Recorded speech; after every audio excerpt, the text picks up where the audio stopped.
ಭಿಕ್ಷುಕರ ಕಾಟ ಬಾಳ ಹೆಚ್ಚಾಗೈತಿ. ಬೆಳಗ್ಗೆ ಎದ್ದ ಕೂಡ್ಲೆ ಅಮ್ಮ ತಾಯಿ ಭಿಕ್ಷೆ ಹಾಕ್ರಿ ಅಂತ ಬಂದ ಬಿಡ್ತಾವ.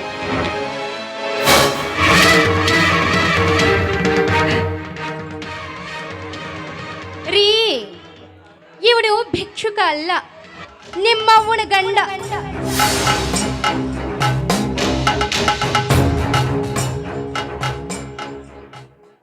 ನಿನ್ನ ಶ್ರೀಮತಿನೂ ಇಲ್ಲ, ಇಲ್ಲಿ ಅನ್ನದ ಭಾಗ್ಯನೂ ಇಲ್ಲ. ಹೊರ ಹೋದವನ ಮನೆಯಲ್ಲಿ ಯಾಕೆ ಬಂದೆ? ನಾನಿಲ್ಲಿ ಇರೋದಕ್ಕೆ ಬಂದಿಲ್ಲ, ನಿನ್ ಮನೆ ಅನ್ನ ಉಣ್ಣೋಕ್ಕೂ ಬಂದಿಲ್ಲ. ನಾನು ನನ್ನ ಸುಮತಿನ ನೋಡ್ಬೇಕು, ಅವಳನ್ನು ನೋಡ್ಬೇಕು ಅಂತ ನನ್ನ ಮನಸ್ಸು ಹಂಬಲಿಸ್ತಾ ಇತ್ತು. ಅದಕ್ಕೆ ಬಂದಿದ್ದೀನಿ. ಎಲ್ಲಿದ್ದಾಳೆ ನನ್ನ ಸುಮತಿ? ಅವಳು ಈ ಮನೆ ಬಿಟ್ಟು ಹೋಗಿದ್ದಾಳೆ. ಮನೆ ಬಿಟ್ಟು ಹೋಗಿದ್ದಾಳೆ? ಎಲ್ಲಿ ಎಲ್ಲಿ ಹೋಗಿದ್ದಾಳೆ? ಎಲ್ಲಿ ಹೋಗಿದ್ದಾಳೆ ಕೇಳಿದ್ರೆ ನಾನೇನು ಹೇಳಬೇಕು? ಇವತ್ತು ನೀನು ಹೋದೆವು, ನೀನು ಬೆನ್ನ ಹಿಂದೆ ಹೋಗಿದ್ದಾಳೆ. ಅವಳನ್ನು ಅನಾಥಾಶ್ರಮಕ್ಕೆ ಸೇರಿಸ್ಬೇಕಂತ ನಮ್ಮ ಪ್ಲಾನ್ ಇತ್ತು. ಅಷ್ಟರಲ್ಲೇ ತಪ್ಪಿಸ್ಕೊಂಡು ನಮ್ಮ ಮಾತೇ ಕೇಳಿಲ್ಲ, ಹೊರಟು ಹೋಗಿಬಿಟ್ಟಿದ್ದಾಳೆ. ಅಯ್ಯೋ ಬೇವಕೂಫ, ನಮ್ಮ ಭಾರತ ದೇಶದಲ್ಲಿ ತಾಯಿನ ದೇವತೆ ಅಂತ ಪೂಜಿಸ್ತಾರೆ, ಮಾತೃದೇವೋ ಭವ ಅಂತ ಗೌರವ ಕೊಡ್ತಾರೆ. ಅಂಥ ತಾಯಿನ ಅನಾಥಾಶ್ರಮಕ್ಕೆ ಸೇರಿಸೋದಕ್ಕೆ ಇಷ್ಟಪಟ್ರ ನೀವು? ನಿಮ್ಮ ಜನ್ಮಕ್ಕೆ ಬೆಂಕಿ ಹಚ್ಚಲಿ. ನಿಮ್ಮಂತ ಕರ್ಮಗೇಡಿ ಮಕ್ಕಳನ್ನ ಈ ಭೂಲಕದಲ್ಲಿ ಬೇರೆ ಎಲ್ಲೂ ನೋಡೋದಕ್ಕೆ ಸಾಧ್ಯ ಇಲ್ಲ. ನಿನ್ನ ಮಾತು ಕೇಳಲು ನಾನು ಚಿಕ್ಕ ಮಗು ಅಲ್ಲ. ಯಾರ ಆದಿನದ ಬೆಳೆಯಲು ನಾನು ನಿನಗೇನು ಅಗ್ರಿಮೆಂಟ್ ಮಾಡಿ ಕೊಟ್ಟಿಲ್ಲ. ಸರ್ವ ಆಸ್ತಿಗೆ ನಾನೇ ಒಡೆಯನಾಗಿದ್ದಿರುವಾಗ ಇನ್ನು ಮುಂದೆ ಒಡೆಯ ನಾನು.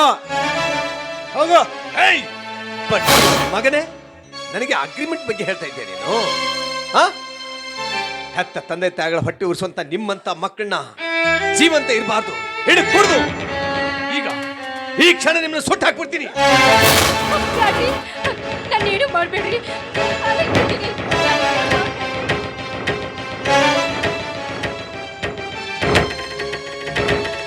ಪ್ರಾಣದ ಭಯ ಅಂದ್ರೆ ಹೇಗಿರುತ್ತೆ ಗೊತ್ತಾ? ನಿಮ್ಮಂತ ಪಾಪಿಗಳನ್ನು ಕೊಲ್ಲೋದಕ್ಕೆ ಈ ನನ್ನ ಪವಿತ್ರವಾದ ಬುಲೆಟ್ ಬೇಕಾಗಿಲ್ಲ. ನೀವಾಗಿ ನೀವು ಮಾಡಿದ ಕರ್ಮದ ಪಾಪದ ಕೂಪದಲ್ಲಿ ಬಿದ್ದು ಸತ್ತು ಹೋಗ್ತೀರಾ.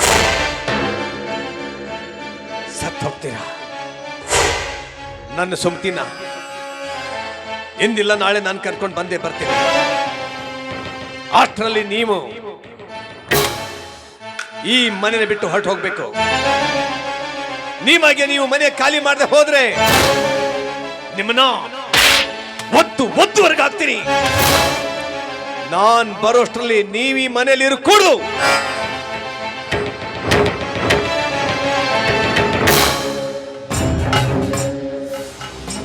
ಅಯ್ಯೋ ನೋಡಿದ್ರೇನ್ರಿ, ನಾವು ಮತ್ತ ಹೊಳ್ಳಿ ಹುಟ್ಟಿ ಬಂದಂಗ. ಎಲ್ಲಿ ನಿಮ್ಮಪ್ಪ ಗುಂಡು ಹಾಕಿ ನಮ್ಮನ್ನ ಕೊಂದ ಬಿಡ್ತಾನಂತ ಮಾಡಿದ್ನಿ. ಅದಕ್ಕೆ ಯಾಕೆ ಭಯ ಪಡ್ತೀಯ? ನಾನಿದ್ದೀನಿ, ಅದ್ರ ಬಗ್ಗೆ ನೀನು ಚಿಂತೆ ಮಾಡಬೇಡ. ಅವರು ಮರಳಿ ಬರುವಷ್ಟರಲ್ಲಿ ನಾನು ಇವತ್ತೇ ವಕೀಲಿಗೆ ಹೋಗಿ ಭೇಟಿಯಾಗಿ ಬರ್ತೀನಿ. ಆಸ್ತಿ ಎಲ್ಲ ನಮ್ಮ ಹೆಸರಿಗೆ ಮಾಡ್ಕೊಂಡು ಬಿಡೋಣ. ಅವ್ ಬಂದಂದ್ರೆ ಏನ್ ಮಾಡ್ತಾನೆ ನೋಡು. ಮಲ್ಲು ಬಂದ್ರೆ ಕೋರ್ಟ್ ಕಡೆಗೆ ಕಾರ್ ತೊಂಬರಲಿ ಹೇಳೋ.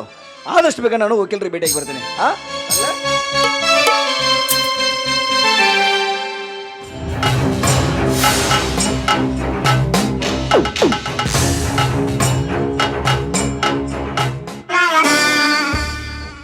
ಎಲ್ಲವೂ ನಾನಂದುಕೊಂಡಂತೇನೆ.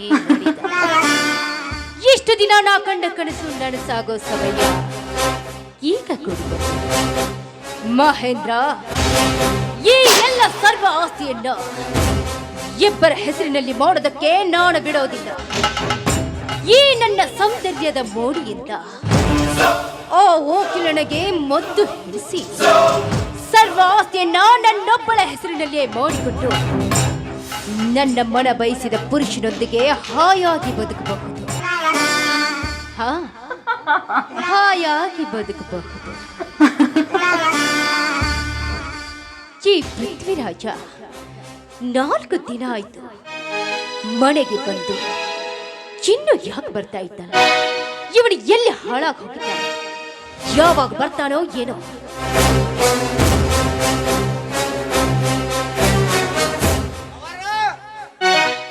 ಅವರ ಅಪ್ಪರು ಕಾರ್ ತಗೊಂಡ್ ಬಾ ಅಂತ ಹೇಳ್ಯಾರ, ಚಾವಿ ಕೊಡಂತ. ಓ ಮಲ್ಲು, ಬಾರಪ್ಪ. ನಿಮ್ಮ ಯಜಮಾನ್ರು ಚಾವಿ ತಗೊಂಡು ಕೋರ್ಟಿಗೆ ಬಾ ಅಂತ ಹೇಳಿದ್ರು. ಅದಕ್ಕ ಚಾವಿ ಅಟ್ ದೌಡ್ ಕೊಟ್ರಿ ಅಂದ್ರ ದೌಡ್ನ ಹೋಗ್ಬಿಡ್ತನ್ರಿ. ಚಾವಿ ಬೆಡ್ರೂಮ್ನ್ಯಾಗ ಐತಿ, ತಗೋ ಹೋಗು. ಎಲ್ಲಿ ಬೆಡ್ರೂಮ್ನ್ಯಾಗ್ರಿ? ನಾವ್ ಅಲ್ರಿ ಒಬ್ಬ. ಯಾಕ ಏನಕ್ಕತಿ? ಒಟ್ಟ ಬೆಡ್ರೂಮಿಗೆ ನಮ್ಗೆ ಆಯ್ ಬರಂಗಿಲ್ಲ ಅವ. ಮತ್ತ ಅಲ್ಲಿ ನಾವು ಹೋಗೋದು, ನಮ್ಮ ತಲೆ ಅವಗಾಡಾಗೋದು ಯಾಕೆ ಬೇಕೇವ?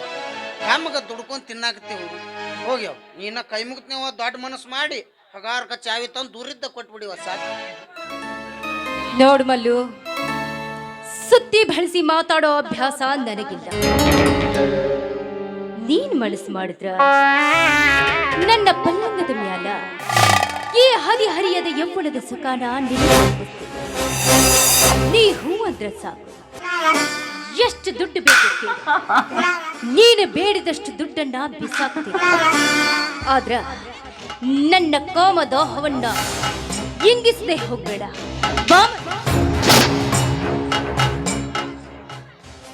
ನೋಡವ, ನಾನು ಬಡವನ ಇರ್ಬೋದು, ಆದ್ರ ದುಡ್ಡಿಗಾಗಿ ನನ್ನ ಮೈನ ಮಾರ್ಕೊಳ್ಳುವಂತ ಮನುಷ್ಯ ನಾನಲ್ಲ. ನೀವು ಶ್ರೀಮಂತರ ಇರ್ಬೋದು, ಬೇಡವ. ಈ ಮನೆಯಾಗ ಕೆಲಸ ಮಾಡೋ ಆಳು ನಾನು. ಸಾವುಕಾರ ಸವಾಸ ನಮಗ್ ಬ್ಯಾಡವ, ಸಾವುಕಾರ ಸವಾಸ ನನಗ್ ಬ್ಯಾಡ. ನಿಲ್ಲು. ನೀನು ನನ್ನ ಮಾತನ್ನ ನಿರಾಕರಿಸಿದ್ದೆ, ಆದ್ರೆ ಈ ಹೊಸ್ತಿಲನ್ನ ದಾಟಿ ಹೊರಗೆ ಹೋಗೋದಕ್ಕೆ ಸಹಿತ ಆಗೋದಿಲ್ಲ. ನನ್ನ ಮಾವ ನನ್ನ ಕಾಮದಾಹವನ್ನ ಈಡೇರಿಸಲಿಲ್ಲ ಅನ್ನೋ ಒಂದೇ ಒಂದು ಕಾರಣಕ್ಕಾಗಿ ಅವನ ಮೇಲೆ ಸುಳ್ಳು ಅಪವಾದನ ಹೊರಿಸಿ ಮನೆಯಿಂದ ಹೊರ ಹಾಕಿದೆ. ನನ್ನ ಕಾಮದಾಹವನ್ನ ಈಡೇರಿಸಿಕೊಳ್ಳೋದಕ್ಕೆ ನನ್ನಕ್ಕೆ ಅಡ್ಡ ಬಂದ್ರು ಅಂತ ಅವಳನ್ನ ಸುಳ್ಳು ಅಪವಾದ ಹೊರಿಸಿ ಬೀದಿಯಲ್ಲಿ ಭಿಕ್ಷೆ ಬೇಡಲು ಹಚ್ಚಿದೆ. ಈಗ ನೀನು ನನ್ನ ಮಾತಿಗೆ ಒಪ್ತಿದ್ರೆ ಚೀರಾಡಿ ಜನ ಕೂರಿಸಿ ನಿನ್ನನ್ನ ಸಾಯವರೆಗೂ ಜೈಲು ಕಂಬಿ ಎಣಿಸ್ಬೇಕು. ಹಾಗ್ ಮಾಡ್ತೀನಿ. ಹಿಂಗ್ ಮಾಡಿ ಎಷ್ಟು ಮಂದಿ ಸಾಯಿ ಹೊಡೆದೇವ್ ನೀ? ನೀವು ಶ್ರೀಮಂತರು, ಕೆಲವೊಂದಿಷ್ಟು ಮಂದಿ ನೀವು ಕಲ್ತ ಬಿಟ್ರಿ ಇದನ್ನು ಚಾಳಿ. ಎಲ್ಲಾರು ಏನಿಲ್ಲ, ಕೆಲವೊಂದಿಷ್ಟು ಮಂದಿ ನೌಕರಿದಸ್ತ ಹೆಣ್ಮಕ್ಳು ಇದನ್ನು ಕಲ್ತ ಬಿಟ್ರಿ. ಹಾಲು ಮಾರೋನ್ ಮೇಲೆ ಮನಸ್ಸು ಮಾಡಿನ, ಡ್ರೈವರ್ ಮೇಲೆ ಮನಸ್ಸು ಮಾಡಿನ, ಕೂಲಿ ಮಾಡೋನ್ ಮೇಲೆ ಮನಸ್ಸು ಮಾಡಿನ. ಮನ್ಯಾಗ ಭೀಮನಂತ ಗಂಡಿದ್ರು ಆಳುಗಳ ಮೇಲೆ ಮನಸ್ಸು ಮಾಡೋದು, ತಪ್ಪೆಲ್ಲ ಮಾಡೋ ಮಟ್ಟ ಮಾಡಿ ತಮ್ಮದೇನೋ ತಪ್ಪಿಲ್ಲ ಅನ್ನೋಂಗ ಗಂಡ ಗೊತ್ತಾದ್ಮೇಲೆ ನಮ್ಮನ್ನ ಸಣ್ಣಂಗೆ ಮರ್ಡರ್ ಮಾಡಿಸೋದು, ಇಲ್ಲಾಂದ್ರೆ ಜೈಲ್ ಕಂಬ್ಯಾಗ ನಮ್ಮನ್ನ ಜೈಲ್ನಾಗ ಕೊಳು ಹಂಗೆ ಮಾಡೋದು ಬ್ಯಾಡವ. ಈಗ ದುಡ್ಕೊಂಡು ತಿನ್ನಾಕತ್ತೀವಿ ಆರಾಮ.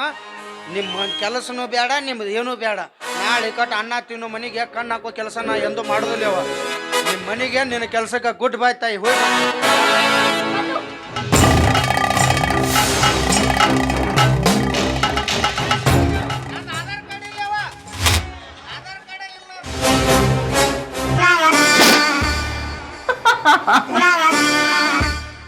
ಯಾಕೆ ರೊಚ್ಚಿಗೆ ಬಸ್ತಿ?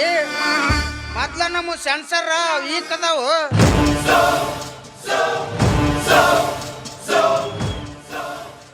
ನೋಡ್ಮಲ್ಲು, ಒಂದೇ ಸಾರಿ ನನ್ನ ಕಾಮದಾಹವನ್ನ ಹೆಚ್ಚಿಸಿ ಮತ್ತೊಮ್ಮೆ ನಿನ್ನ ನಾನು ಕೇಳಿದೆ. ಪ್ಲೀಸ್ ಮಲ್ಲು, ಇಲ್ಲ ಅನ್ಬೇಡ. ಸರಿ, ನಾನು ಕುದುರೆ ಚಟ ಐತಿ ನನಗ. ಎಲ್ಲ ಮುಟ್ಟೋದೈತಿ ಮಾಡ್ಬೇಡ ನೀನು. ಅಲ್ಲವಾ, ಒಳ್ಳೆ ಮಣ್ಣತಾನ ಹೆಣ್ಮಗಳದಿ, ಒಳ್ಳೆ ರೀತಿಯಿಂದ ನಡ್ಕೋ. ಅದು ಇದು ಬಿಟ್ಟು ಇಂಥದೆಲ್ಲ ಮಾಡಿದೆ ಅಂದ್ರೆ ಮನೆ ಕಿಮ್ಮತ್ ಕಳುತ್ತೆ ಜನಕ್ಕಾಗ ಬೇಡವ. ಕೈ ಮುಗುತ್ತ. ನಮ್ಮಂತ ಬಡ್ರನ್ನ ಯಾಕೆ ಸಾಯಿ ಹೊಡುತ್ತೀರಿ? ಕಾಮಗ ದುಡ್ಕೊಂಡು ತಿನ್ನಾಕ ಬಿಡ್ರಿ. ರೊಕ್ಕ ರೂಪಾಯಿ ನನಗೆ ಬೇಕಾಗಿರ್ತಾಯಿ.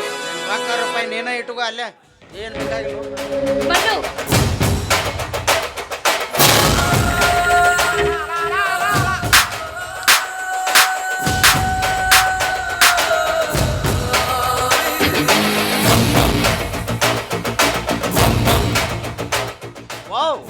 ಫ್ಯಾಂಟಾಸ್ಟಿಕ್. ಎಂತ ಸೀನ್ ಇದು?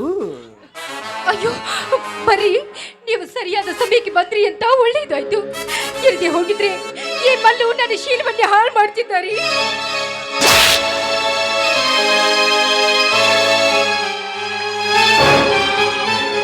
ಆಹಾಹಾಹಾಹಾಹಾ. ಕಾಮ ಚಪಲತೆಗಾಗಿ ಎಂತ ಸುಂದರವಾದ ನಾಟಕವನ್ನು ಆಡ್ತಾ ಇದೀಯಾ? ನೀ ಮಾಡುವ ನಾಟಕ ಕಂಡು ನಿನಗೆ ಪ್ರಶಸ್ತಿ ಕೊಡಬೇಕು. ಆಗಿತ್ತು. ಆ ಅದು ರೀ, ಅದು ಎಲ್ಲ ಗೊತ್ತಾಯ್ತು. ನನ್ನ ತಂದೆಗೆ, ಆ ಜನ್ಮ ಕೊಟ್ಟ ನನ್ನ ತಂದೆಗೆ ಇಲ್ಲ ಸಲ್ಲದ ಅಪವಾದ ಹೊರಿಸಿ ಈ ನನ್ನ ಹಾಳಾದ ಮನಸ್ಸಿಗೆ ಕೆಡಿಸಿ ನನ್ನ ಕೈಯಿಂದ ಮನೆ ಬಿಟ್ಟು ಹೊರಗೆ ಹಾಕುವಂತ ಮಾಡಿದ್ಯಾ?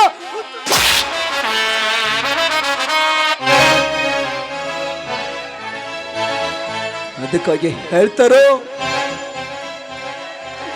ಹೆಣ್ಣಿನ ಮಾತು ಕೇಳಬಾರದು, ನೆರಳಿನ ಬೆನ್ನು ಹತ್ತಬಾರದು ಅಂತ. ಆದ್ರೆ ಈ ಹೆಣ್ಣೆಮ್ಮ ಮಾಯದ ಬೆನ್ನು ಹತ್ತಿ ಮುತ್ತಿನಂತ ರಕ್ತಗಳನ್ನು ನಾನು ಕಳೆದುಕೊಂಡು ಜನ್ಮ ಕಟ್ಟು ತಂದೆ ತಾಯಿಗಳನ್ನ ಈ ಕೈಗಳಿಂದ ನಾನು ಹೊಡೆದೆ. ಕುಲಂಕಣಿ ಆದ ನೀನು ಕುಲ ಉದ್ಧಾರ ಮಾಡುವುದು ಬಿಟ್ಟು ಈ ಮನೆಯಲ್ಲಿ ಬಂದು ವಿರಸದ ಹೊಗೆ ಎಬ್ಬಿಸಿ ಈ ಮನೆಯನ್ನು ಸ್ಮಶಾನ ಮಾಡಿದ್ಯಾ? ಬ್ಯಾಡ್ರಿ, ನನ್ನೇನು ಮಾಡ್ಬೇಡ್ರಿ. ನಮ್ಮ ತಾಯಿ ಮಾತ್ನಾಗ ರೊಕ್ಕದ ಮ್ಯಾಲಿನ ಆಸೆಗಾಗಿ ನಾನೊಂದು ಕುರಿನ ಹುಡುಕಾಕತ್ತಿದ್ದೆ. ಆದ್ರೆ ಅವತ್ತು ನನ್ನ ಕಣ್ಣಿಗೆ ಬಿದ್ದದ್ದು ನೀವು. ಅದಕ್ಕ ನಿಮ್ಮನ್ನ, ನಿಮ್ಮ ತಂದೆ ತಾಯಿನ, ಕೂಡಿದ ಈ ಸಂಸಾರನ ಒಡೆದು ಚೂರು ಚೂರು ಮಾಡಿದೆ. ದಯವಿಟ್ಟು ನನ್ನನ್ನು ಕ್ಷಮಿಸ್ಬಿಡ್ರಿ. ಮೊದಲೇ ನಿಂಗೆ ದುಡ್ಡು ಬೇಕಂದಿದ್ರ ಬೇಕಾದಷ್ಟು ದುಡ್ಡು ಕೊಡ್ತಿದ್ದೆ.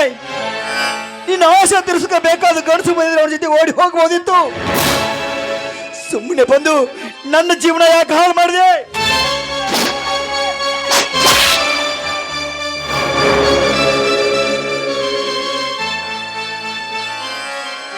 ನಿನ್ನ ಸುಮ್ಮನೆ ಬಿಡಲ್ಲ, ಕತ್ತುಜಿಗೆ ಸಾಯಿಸಿ ಬಿಡ್ತೇನೆ.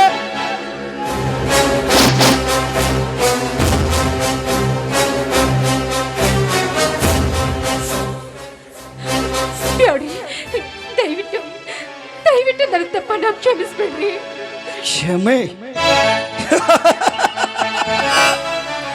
ಕ್ಷಮೆ ಅನ್ನೋ ಶಬ್ದ ನಿಮ್ಮಿಂದ ಬಾಯಿಂದ ಬರುವುದಕ್ಕೆ ಶೋಭೆ ಅಲ್ಲ. ದುಡ್ಡು ಗಳಿಸುವುದಕ್ಕೆ ಸೂಳಿಯೊಬ್ಬಳು ರಸ್ತೆಯಲ್ಲಿ ನಿಂತರೂ ದುಡ್ಡು ಗಳಿಸ್ತಾಳೆ. ಆ ಸೂಳಿಗೂ ನಿನಗಿರುವ ವ್ಯತ್ಯಾಸವೇನು?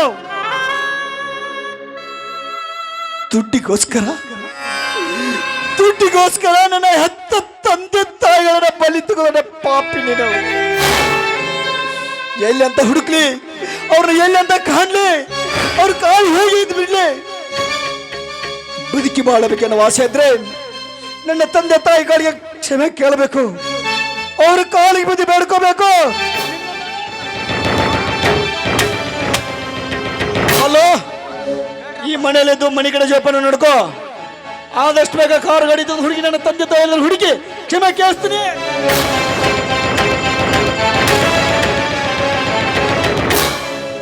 ಏನು ಹೆಣ್ಮಗಳದಾಳ್ರಿ ಈಕಿ? ಇಡೀ ಮನೆತನ ಸುಡುಗಾಡು ಮಾಡಕ್ ನಿಂತಾಳಲ್ರಿ. ಅದಕ್ಕಂತಾರ ದೊಡ್ಡವ್ರು, ಹಸು ನೋಡಿ ಕರ ತರ್ಬೇಕಂತ, ತಾಯಿ ನೋಡಿ ಮಗಳು ಸೊಸಿನ ತರ್ಬೇಕಂತ. ನೀವು ಅಂದ ಚಂದ ನೋಡಿ ತರಬೇಡ್ರಿ. ಏನೋ ವಿಚಾರ ಮಾಡಿದ್ರು ತಂದೆ ತಾಯಿ ವಿಚಾರ ಮಾಡಿರ್ತಾರ. ಕರ್ಗದಳ ಮೂಗ್ದು ಆಡ್ದೈತಿ, ಹೆಸರು ಇಡಕ್ಕೆ ಹೋಗ್ಬೇಡ್ರಿ. ತಾಯಿ ತಂದೆ ಹೆತ್ತಿರ್ತಾರಂದ್ರೆ ನಮ್ಮನ್ನೆಲ್ಲ ಅರ್ಥ ಮಾಡ್ಕೊಂಡ ಹೆಣ್ಣು ತೆಗೆದಿರ್ತಾರ. ಅವರು ಹೇಳಿದಂಗೆ ಮದುವೆ ಆಗ್ರಿ, ನಿಮ್ಮ ಬಾಳೆ ಬಂಗಾರ ಇರ್ತಾವ. ಇರಲಿಲ್ಲ ಅಂದ್ರೆ ಹಿಂಗೆ ಹಾಕಾವ ನೋಡು. ಯಾರ್ದಾರ ಕೀಲಿ ಕಾಯಿ. ಏನು ಹೇಳ್ತಾನೆ ಇದ